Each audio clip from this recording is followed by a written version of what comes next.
اللہ کے رسول فرماتے ہیں، صحیح بخاری کی روایت ہے، جب آپ سفر معراج میں تھے تو عالم برزخ میں آپ کو سیر کروائی گئی، ایک ایسی ایسی مخلوق الگ الگ دکھائی گئی، الگ الگ لوگوں کو دکھایا گیا، ان میں سے ایک ایسے شخص کو دکھایا گیا، آقا علیہ السلام فرماتے ہیں وہ شخص کو کیا ہے، ایک بڑی چٹان پر دو فرشتے جو انتہائی طاقتور تھے بڑی سختی کے ساتھ اس کو لٹائے، اور اس کے بعد ان میں سے ایک فرشتہ جو ہے ایک بڑا پتھر لے کے ٹھہرا ہوا ہے اس کے سرہانے، دیکھتے ہی دیکھتے اس نے اس پتھر سے اس لٹائے ہوئے شخص کے سر کو کچل دیا۔ اور ظاہر سی بات ہے جب ایک چٹان پر رکھ کر ایک بڑے پتھر سے سر کو کچیلا جائے تو سر کی کیا حالت ہوگی، سر ریزہ ریزہ ہو گیا، اور اس کی تکلیف کیا ہوتی ہے، معمولی کنکر بھی اگر ہمیں لگے، یہ حصہ انسان کا بڑا نازک ہوتا ہے نا، اسی لیے کہا جاتا ہے کہ کسی حادثے میں اگر کسی کو سر پر مار پڑے تو عام طور پہ یہ سرگوشیاں کی جاتی ہے کہ بھئی اس کے لیے مشکل ہے، ڈاکٹر بھی جواب دے دیتے ہیں کہ بھئی ہم گارنٹی نہیں لے سکتے کہ وہ بندہ بچتا ہے کہ نہیں بچتا،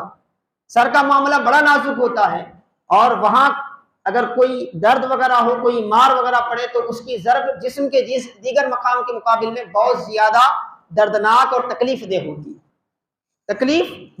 ہے۔ تو اب اس بندے کی حالت پہ آپ غور کریں جس کے سر کو کچیلا جا رہا ہے اور اس کا سر ذرے ذروں میں بدل گیا، پورا سر جو ہے بالکل ذرے ذرے میں تبدیل ہو گیا، اور وہ جو پتھر تھا جس سے اس فرشتے نے اس کے سر کو کچیلا تھا، اس کے سر کو پھوڑتے ہوئے آگے گیا تو وہ فرشتہ پھر گیا، اس پتھر کو لانے تک اس کا سر پھر جیسے کہ ویسے ہو گیا، پھر اس کو کیا ہے اسی طرح سے کیا ہے کچیلا جا رہا تھا، یعنی بار بار اس تکلیف میں اس کو مبتلا کیا جا رہا تھا۔ حاضرین محترم عزیزان گرامی، آپ سوچیں دنیا میں اگر کسی کو آدھے سر کا درد ہو جائے،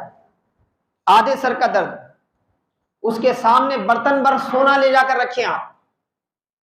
اچھی سی اچھی غذا ڈش تیار کر کے اس کے سامنے رکھیں، جس کی خوشبو سونگھ کے پیٹ بھرا جس آدمی ہوتا نا اسے بھی بھوک لگ جائے، ایسی کوئی ڈش لے جا کے آپ اس آدمی کے سامنے رکھیں جسے آدھے سر کا درد ہو رہا ہو، وہ اس ڈش کی طرف ہاتھ نہیں بڑھا سکتا، اس سونے کی طرف ہاتھ نہیں بڑھا سکتا، کیونکہ اس وقت اس کے لیے سب سے اہم کیا ہوتا ہے، اس آدھے سر سے نجات پانا سب سے اہم ہوتا ہے۔ آپ کبھی تجربہ کر کے دیکھیں، اللہ نہ کرے کسی کو اس درد میں مبتلا نہ کرے، لیکن یہ درد معمولی درد ہے، مگر وہاں تو پورا سل کچیرا جا رہا ہے،